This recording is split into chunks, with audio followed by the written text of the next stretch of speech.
Yo, what is going on, everybody? Welcome back to the Deviation Nation. This is your boy, Crazy Kev, or, Deviation, or Kevin Drake. And welcome to the Kevin Drake Show. I know I tried doing Katie's Backfield and a couple other things back in the day, but as of right now, this is going to be the Kevin Drake Show.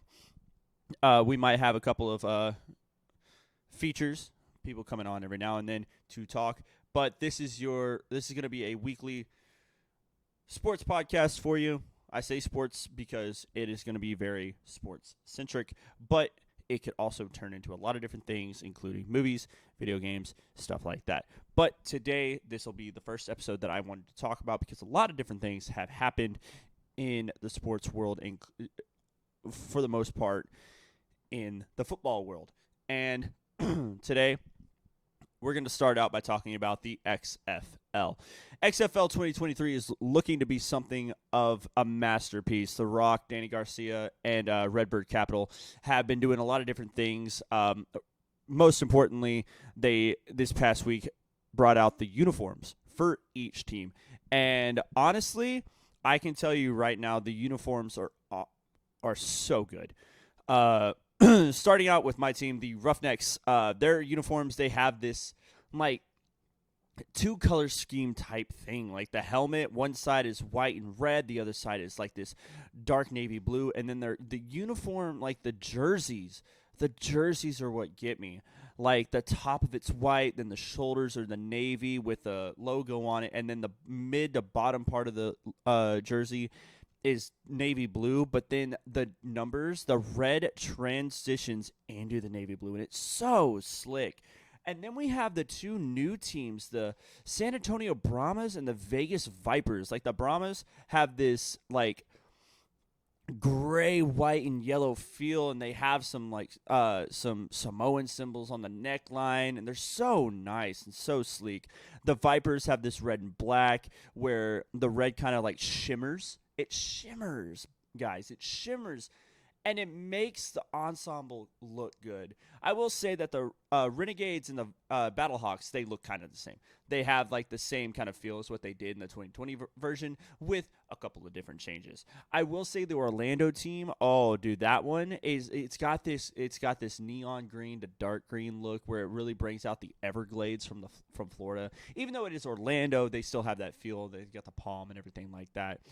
Then probably my favorite, well, it's not my favorite. It's my second or third favorite, because the Seattle Sea Dragons, bro, the orange that they have, especially on the helmet, honestly, the color scheme just looks so nice. And I know what you're all wondering, why am I holding this mic? Why don't I have it in on the mic stand? Well, if I talk to you from this far away, you really can't hear me. So I have to keep it up to my mouth. And my desk doesn't call for me to be so up close and personal like that. So I'm just going to hold it like this. Yeah, so the XFL came out with their uniforms. They had their draft a few months back. They have their quarterback positionings for each team. The XFL 2023 is looking to be so prominent and so masterful that I can't wait to see what they do come time to be on the field. Now, the big news that happened out of the NFL this week is the fact that Baker Mayfield was released from the Carolina Panthers. And when he was released, we were all wondering where he would go. Would he go to the 49ers? Would he go to the Texans? Because the 49ers just lost Jimmy. They didn't know if they were going to go with Brock Purdy. Looks like they are now. And then the Texans, it just made like a simple choice. They're not looking to win games. They're not looking to like keep going. But having Baker Mayfield, like they can worry about getting offensive line in free agency, wide receivers, and in the draft as well, being able to help that. But the one thing that stood out is that the Los Angeles Rams, picked up Baker Mayfield on waivers. And it seems like he might end up being able to start because Matthew Stafford has a back contusion. So we don't know exactly how that's going to play out. We don't have any confirmation right now. Matthew Stafford is still the starter, but Baker Mayfield is the backup.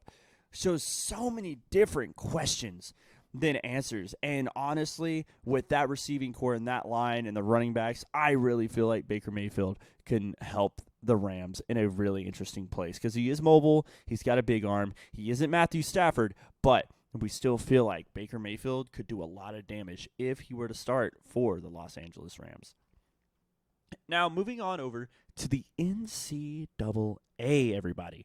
So as we all know, the college football playoff is set.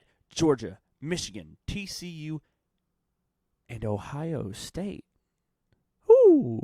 4 teams. We were all very interested to see what would happen with TCU because they did lose in the Big 12 championship game to Kansas State, but they lost in overtime. And Max Duggan gave his life to win that game, but it came up short. Now, the reason and my speculation as to why TCU stayed in there was due to the fact that they lost in overtime. They didn't lose by much. They lost in overtime. And they weren't about to put a 2-loss Alabama team in there with a 1-loss TCU team.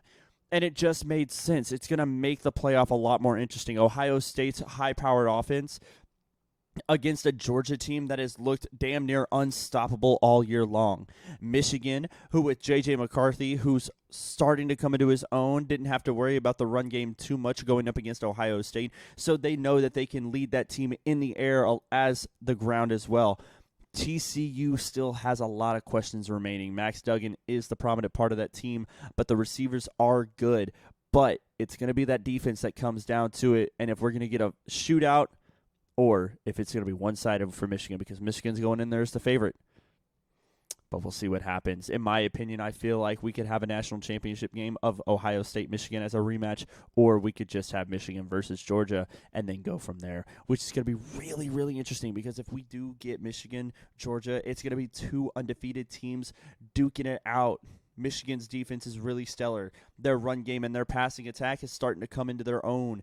And Georgia, Stetson Bennett, looking like a Heisman favorite, running that team like crazy. It's just going to be a wild playoff, and I can't wait to see what happens. But in other news, Deion Sanders has left Jackson State, and he is going to coach Colorado.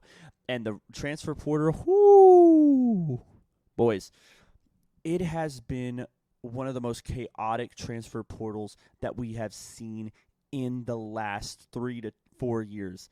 Over 1,000 players in the transfer portal to start. Cade McNamara, who lost the starting job to J.J. McCarthy for the Michigan Wolverines, is now in the transfer portal. Zach Calzada, who transferred from A&M to Auburn, back in the transfer portal. And Deion Sanders being at the forefront of it all at Colorado. He's brought in He's brought in his son to be quarterback, but he said he's got to earn it. And he's also told the team that's there already that if you don't want to stay here, the transfer portal is open. It is going to be really interesting to see, boys. Now, the reason I bring all this up, especially for the NCAA, is due to the fact that there is a lot of people that are speculating that Colorado could immediately bounce back in the Pac-12 due to the fact that Prime is someone that you want to play with. He is now in Division I FBS football, and he's coaching Colorado. And the Pac-12 has multiple different teams, UCLA, USC, Oregon, like Wisconsin, Washington. All of these teams, they're good, but they keep knocking each other out, so they're not making it to a playoff. But now you have Deion Sanders coming in. He's talked to multiple, and I mean multiple different transfer portal players and told them, hey, don't sign with another team yet. I'm going to Colorado. So we could be hearing in the next few months a bunch of different transfer portal players going to Colorado just because they want to play with Coach Prime, especially on the defensive end. Because we had an Alabama corner enter the transfer portal, and he got playing time. But it looks like now he's going to go play at Colorado with Coach Sanders. Who wouldn't want to? That's prime time. That is the defensive back that did everything in the league when he was in there, whether it was for Dallas, San Francisco, or Atlanta. The man did it all, and he brought it over to Jackson State and took 2 SWAC championships and just got off an undefeated season. Now, there's a lot of speculation that people are saying that he betrayed Jackson State. But let's put it into perspective. He got offered to go into the Pac-12, rebuild a program, and bring them national championship caliber players in coaching. Why wouldn't you take that? Now, is Colorado the most fancy school to go to? No. Could he have gone to Auburn? Maybe. But Auburn's in the SEC, and they didn't do too poor. Now, they didn't have a good season, but they won a few games. Colorado went 1-11. 1-11. Let's put that into perspective. 1-11. So now you look into it and you understand why. He's going to come rebuild this program. He's going to come make this program his. This isn't coming in, rebuilding, and just going straight for a championship. This is coming in and rebuilding a culture and a roster, making it proud, making people proud to come play at Colorado. And that's the one thing that I think people are misinterpreting about all this. We've seen the clips online, whether it be YouTube, TikTok, or even Facebook or Twitter. He tells the players that he already has positions filled. He's bringing his luggage with him. Hell, he brought his son, Shadir, and said, this is your quarterback. Now he does have to earn it. Telling a football team that just went 1-11 lets them know that, hey, you either prove your talent on and off the field, or you hop in that transfer portal and go take your skills elsewhere. I don't see it as a bad thing. I don't see it as Coach Prime coming in there and telling them to get the hell out, and he's going to bring a whole new roster in. I see this as Coach Prime telling them, hey, we've lost for too long, and I'm not here to lose. He's telling those players that you either show me what you have and be a part of this team and be a part of my culture, or you take your happy ass and leave.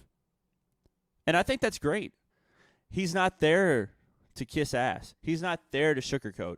He's there to rebuild and retool. And that's exactly what he's doing. And I think he's doing an amazing job, especially to start out. Coach Prime has literally walked in there and immediately changed the culture, the atmosphere, and the understanding of what this Colorado football team is going to be.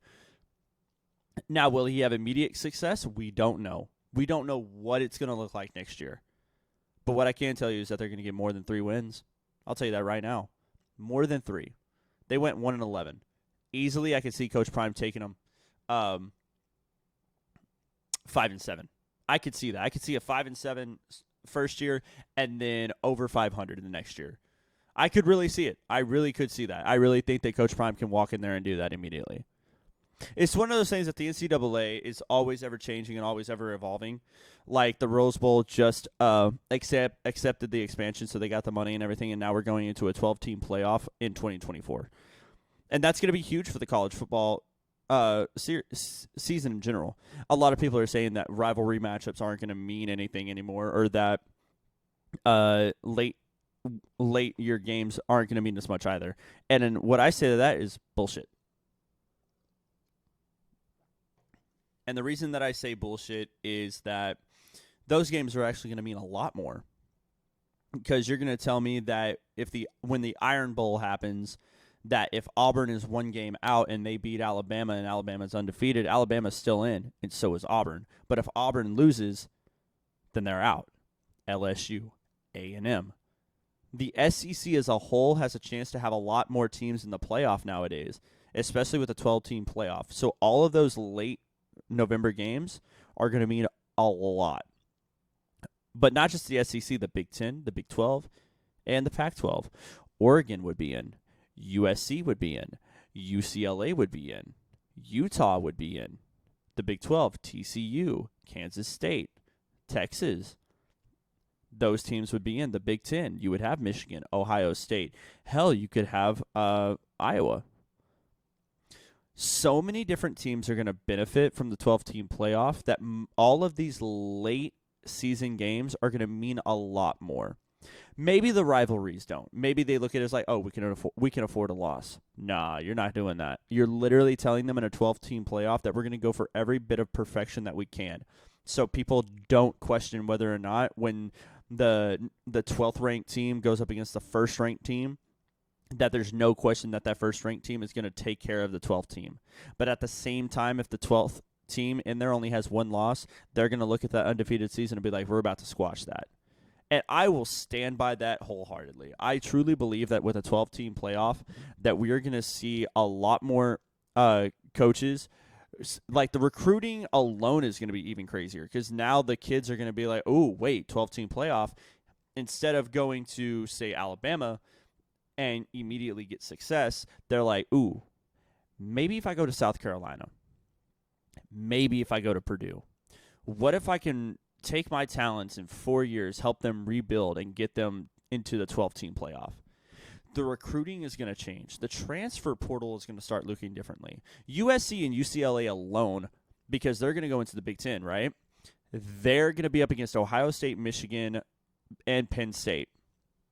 Those 3 teams are going to come after them. But those 5 teams can easily be in the 12-team playoff.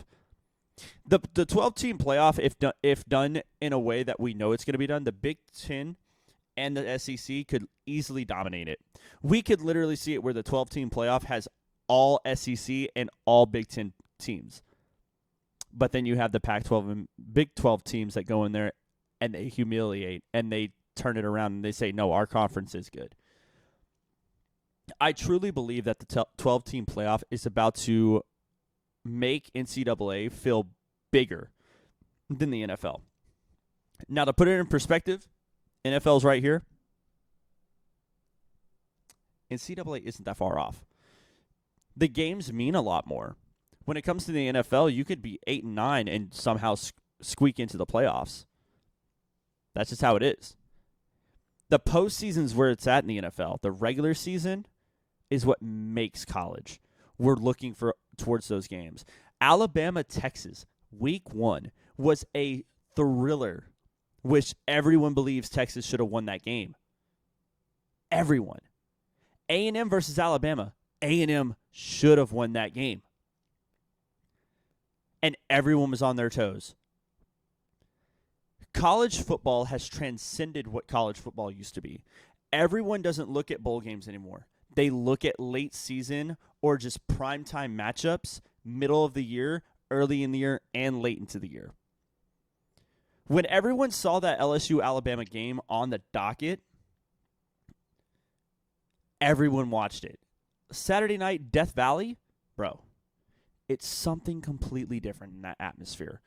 Nick Saban walked in there, thought he was going to win, and Brian Kelly said, no, I'm here to stay. Now, then LSU lost to A&M, which squashed their playoff hopes. So, that happened. But it's games like those that make a 12-team playoff feel even more immaculate. It's going to be wild. It's going to be crazy to see. But all right, everybody. Just wanted to jump on, do a short little show, give my thoughts and opinions on a couple of things, and hop out. Next week should be a lot more. I'll have notes. I'll have a script written out, and we'll go from there. Right now, it's been 17 minutes. It's a first show. Might be a little bit longer next week. Hell, it might even just be 15 minutes. But this is the Kevin Drake Show, and I hope y'all enjoy it, and I hope to see y'all back here next Thursday. Peace out, everybody.